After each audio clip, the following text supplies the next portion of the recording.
Le parking 118. Écrit et compté par Rafadam. Je me suis réveillé sur le sofa. Je ne voyais pas très net, mais je devinais mes grands-parents, assis en silence autour de la table. Henri Thénault fumait sur le balcon. Sa jambe n'avait de cesse de gesticuler. Quant à Elisa Necker, elle sondait le sol. Sans doute repensait-elle à sa fille et à sa vie d'antan. J'allais me relever quand une douleur m'a littéralement brûlé toute la jambe. « Ah !» ai-je crié. Ils avaient bandé ma jambe, mais une tache rouge apparaissait au milieu. « Vous devriez vous reposer », a dit mon grand-père. J'avais du mal à me faire à l'idée que j'avais 2 trentenaires et pas 2 grands-parents en face de moi. On y dit qu'ils portaient un filtre rajeunissant, comme sur Snapchat. Sauf que là, c'était réel et effrayant. Je me suis tout de même mis debout et me suis approché de la table. Ils étaient tous plongés dans un état de perplexité et de désarroi à vous glacer le sang. Sur la table, un morceau d'obus, posé à même une assiette en porcelaine. Et à côté, le journal. J'ai regardé Elisa Necker en quête de réponse. Je comprendrai plus tard qu'elle l'avait discrètement subtilisé au commissariat, sans même que je m'en rende compte. Mais elle ne semblait pas s'en réjouir plus que ça. Je me suis assis et j'ai ramené le journal à moi. J'ai pris une grande inspiration, puis je l'ai ouvert à la première page. Elle était vide, immaculée de toute encre. J'ai ouvert une page au hasard, au milieu. Rien. Pas un seul mot, pas une seule instruction. J'ai passé le journal en revue de page en page, jusqu'à me rendre à l'évidence. J'ai relevé la tête. Mon cœur bombait si fort que je devais respirer par la bouche. Elisa a alors plongé ses yeux mouillés dans les miens. Nous étions prisonniers du passé. « Faudra que je regarde votre plaie », a dit mon grand-père. Il y a un risque d'infection. Mais je ne l'écoutais qu'à moitié. Ma grand-mère, elle, me dévisageait. Moi et mes compères n'étions pour eux que 3 inconnus avec une histoire incroyable. Tout juste bon pour l'asile psychiatrique. « N'écoutez pas mon mari, » dit-elle. « Il se croit infirmier. Je vais appeler une ambulance pour qu'il vienne vous chercher. » Elle se leva à grand-peine à cause du bébé qu'elle portait dans son ventre. Elle en était peut-être au 7e mois. J'ai regardé ce ventre gonflé qui devait renfermer ma mère. « Nous n'avons ni argent, ni nulle part où aller, » ai-je lancé. « Il faut nous croire, aussi incroyable que ça puisse paraître. » Elle a hésité, puis elle a composé le numéro. J'ai regardé autour de moi, désemparé, à la recherche d'un remède, d'un coup du sort favorable, d'un détail que j'aurais zappé ou que sais-je. « Non !» me suis-je écrié en direction du balcon.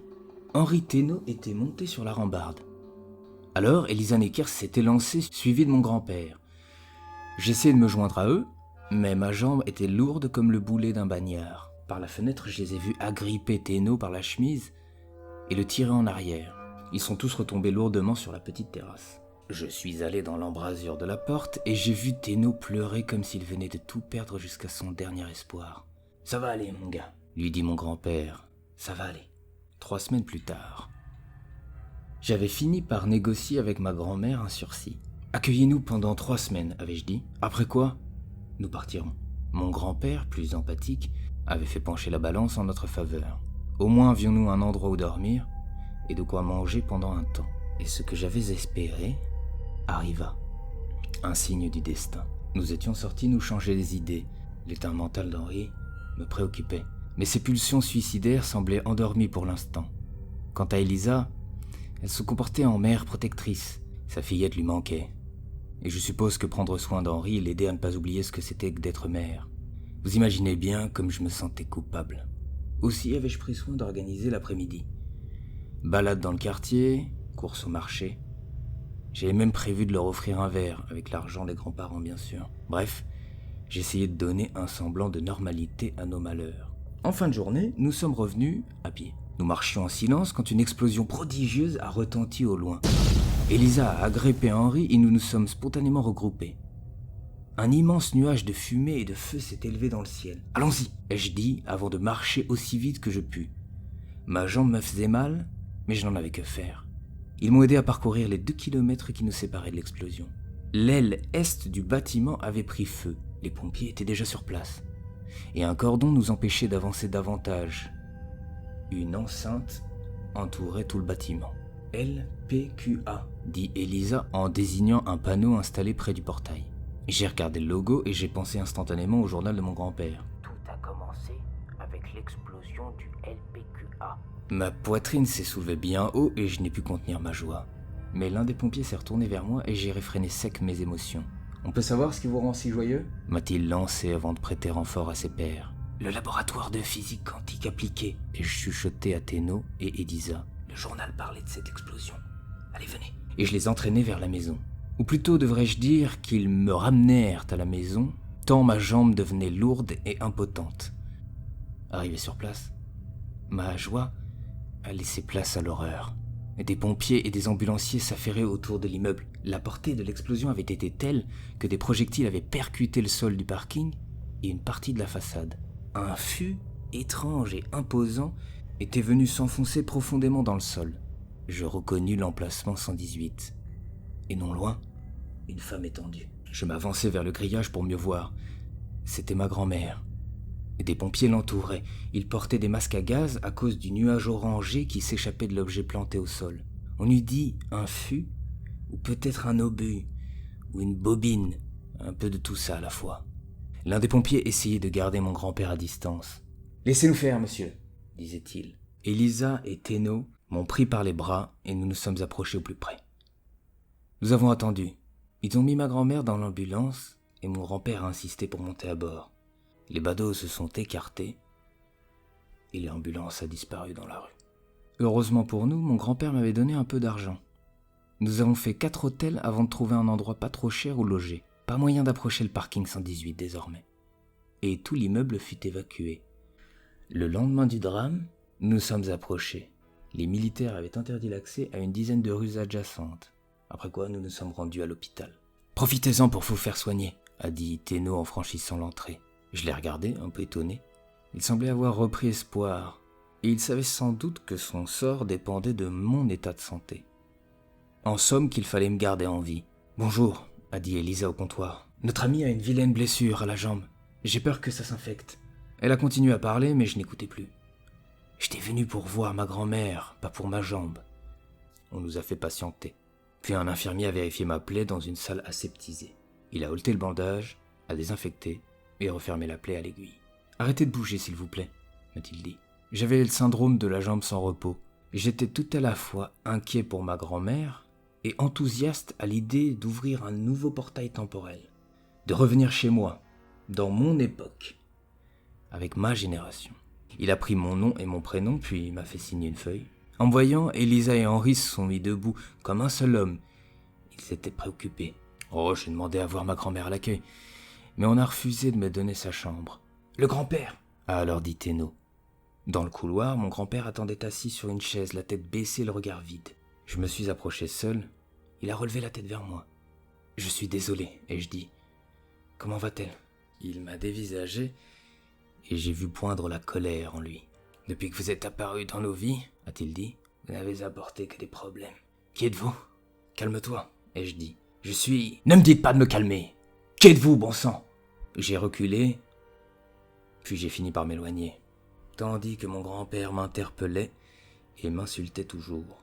À l'hôtel, j'ai réfléchi assis en tailleur sur le lit. Théno lui regardait la télé. Les programmes de l'époque étaient source de curiosité, ça l'aidait à passer le temps. Elisa, elle, somnolait derrière moi. Nous dormions tous les trois dans un lit trop petit, par manque d'argent. Théno ronflait si fort qu'en général, Elisa et moi dormions mal.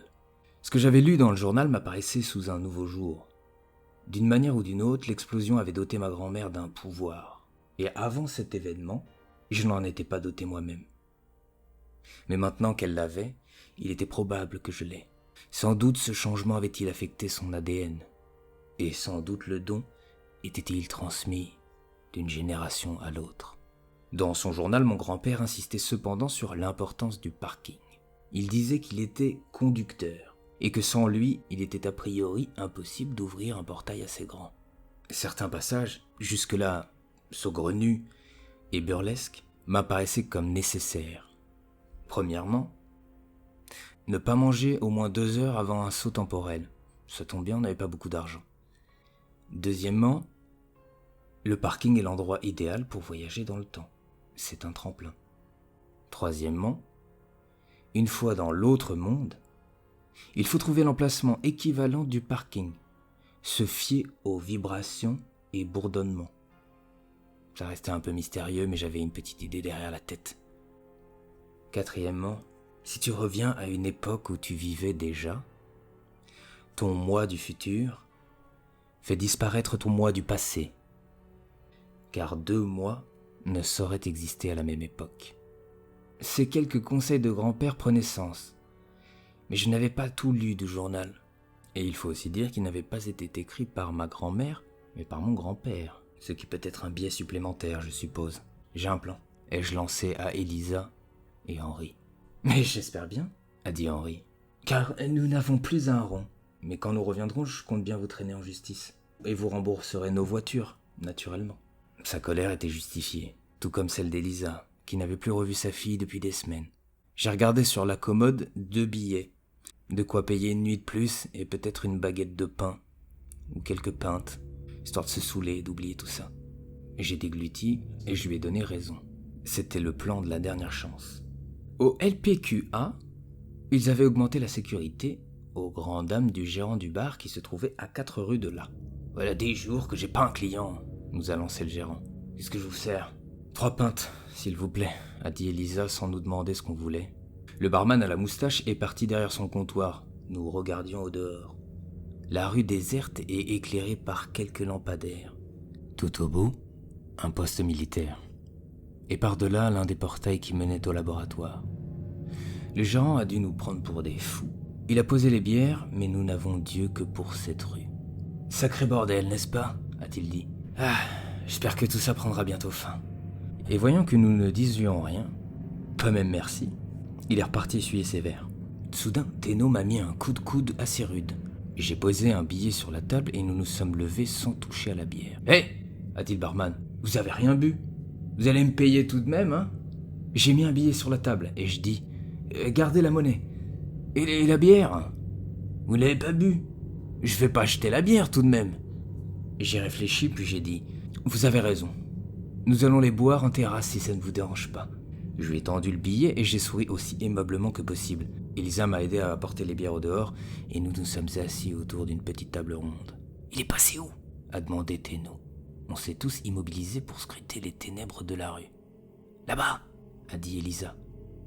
L'homme que nous attendions passait à nouveau sous un lampadaire, puis disparaissait dans la pénombre jusqu'au prochain éclairage. « Nous devrions faire semblant, » ai-je dit. « Semblant de quoi ?» a demandé Teno. Semblant de parler de quelque chose. Ah, je vois. Et Henri s'est mis à éclater de rire. Elisa a écarquillé les yeux, puis nous nous sommes tous mis à rire à gorge déployée. De temps à autre, je jetais des regards obliques pour voir l'homme du labo. Il nous a entendus, naturellement. Mais il a continué son chemin sans se préoccuper davantage de nous. Henri jouait merveilleusement bien la comédie. « Je crois qu'on en a assez fait », lui ai-je lancé. Et les rires sont retombés lentement. Après quoi, nous avons pris l'homme en filature. Nous marchions l'un à côté de l'autre à bonne distance. L'homme a traversé la rue, et nous avons fait semblant de parler de tout et de rien. Henri riait toujours. J'essayais de l'imiter, tant bien que mal.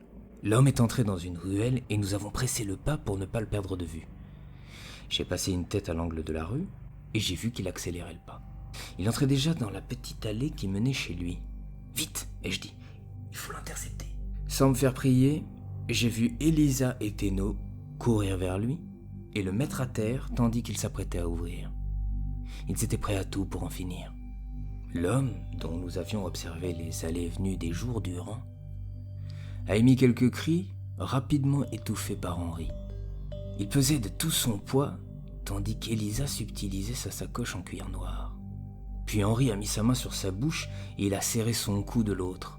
L'homme a fini par perdre connaissance. « Mets-le à l'intérieur !» a dit Elisa. J'avançais dans la rue en me tenant la jambe. J'avais le front en sueur et la langue complètement asséchée. Je regardais autour de moi pour voir si quelqu'un nous avait vus. Quelques maisons étaient éclairées, mais personne ne semblait nous avoir vus. Je les ai rejoints et j'ai aidé Teno à déplacer l'homme à l'intérieur, tandis qu'Elisa nous tenait la porte d'entrée.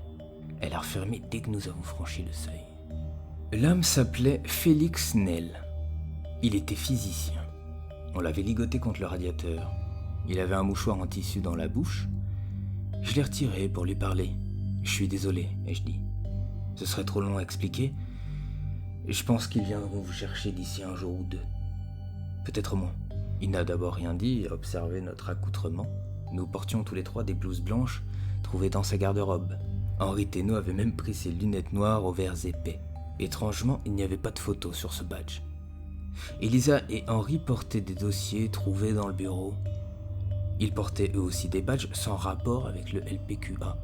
L'un était une accréditation pour un salon de physique sur l'antiferromagnétisme, l'autre pour un colloque sur le plasma. « Vous pensez sérieusement berner qui que ce soit ?» alors dit Félix Nel. J'ai soupiré et j'ai dit « oui ». « Vous ne passerez jamais le poste de contrôle », a-t-il ajouté, avant que je remette le mouchoir en tissu dans sa bouche. « Ah », ai-je ajouté, « et je suis désolé pour le mouchoir, je n'en ai pas trouvé de propre. » Nous l'avons laissé là, avec sa morve séchée dans la bouche. On a tout éteint et on est ressorti, discrètement. Nous n'allions pas au laboratoire. Nous allions chez mes grands-parents au parking 118. Devant la Jeep, il y avait 2 jeunes militaires. Je les ai interpellés. « Messieurs, bonsoir. Désolé pour le retard. On nous attend. Voici nos badges. » Et j'ai mis mon badge sous le nez du plus jeune. Il l'a regardé, puis son collègue est intervenu. « Restez là. » Le soldat allait appeler ses supérieurs quand Elisa a laissé tomber sa pile de dossiers. Des feuilles s'échappèrent des pochettes cartonnées et des schémas agrémentés de formules apparurent à la faveur des phares. « Oh, que je suis maladroite !» dit-elle. « Ça ne vous embêterait pas de m'aider ?» L'autre soldat s'arrêta un instant, puis reprit son appel. « Capitaine, j'ai un certain... »« Félix Nel » dis-je à voix basse. « Un certain Félix Nel et son équipe. Vous les attendiez ?»« Dites-lui que c'est le labo qui nous envoie. » ai-je ajouté. Le soldat a écouté son capitaine, je n'entendais pas ce qu'il disait. Puis il a écarté son combiné et m'a dit « Le capitaine n'a pas été informé. »« Pourquoi êtes-vous là ?»« Oui, ai-je dit. Mais nous devons contrôler la radiation à nouveau. Une simple vérification de routine. Nous n'en aurons que pour... 10 minutes ? 10 minutes, pas plus. » Il a répété mes explications au capitaine, puis il a attendu les instructions. Il a fini par raccrocher et m'a dit « Allez jusqu'à la tente que vous voyez là-bas. Le capitaine va venir vous accueillir d'ici 5 minutes. » Ni une ni deux, nous sommes repartis. « Va peut-être falloir se débarrasser d'un soldat. » ai-je murmuré. « Quoi ?» a dit Henri. « Vous êtes fou. Taisez-vous. » a dit Elisa pour mettre un terme à la conversation. 200 mètres plus loin se trouvait la tente en question. J'avais du mal à rester neutre. Mes oreilles ont commencé à bourdonner au fur et à mesure que nous nous avancions. Le soldat, posté devant la tente, avait été prévenu par radio. Sans rien dire, il a écarté la toile pour nous laisser entrer dans la tente. À l'intérieur, une table et des chaises. Rien d'autre. J'ai regardé au fond de la tente et je n'ai vu aucune ouverture. J'avais espéré pouvoir nous dérober et nous échapper. « Que fait-on maintenant ?» a murmuré Henri. Pendant un bref instant, j'envisageais d'assommer le soldat posté dehors, mais les bourdonnements sont montés dans tout mon corps, de la pointe des pieds jusqu'à la fontanelle. « Ça va nous faire tout drôle quand le capitaine va voir qu'il n'y a ni Félix Nel, ni aucun physicien, » a dit Henri à Elisa, avant qu'elle ne l'interrompe en posant son doigt sur sa bouche. « Pas la peine !» ai-je dit avant de sentir ma mâchoire se contracter vivement. Une fois encore, ma tête s'était mise à bourdonner. Je sentais l'attraction du parking, peut-être à 50 ou 60 mètres de là. J'avais le portrait de ma grand-mère dans un coin de ma tête. Je ressentis à nouveau un frisson en moi. Un rayonnement a jailli du sol et une lumière bleue a irradié toute la tente. Le soldat a dit quelque chose que j'ai entendu comme des échos très faibles. Une spirale s'est ouverte sous nos pieds et nous sommes tombés dans le gouffre spatio-temporel. On était toujours assis sur nos chaises, mais elles reposaient sur un gros rocher. En contrebas, une forêt de conifères si dense qu'on ne décelait même pas le sol. Elisa s'est levée pour mieux apprécier l'horizon.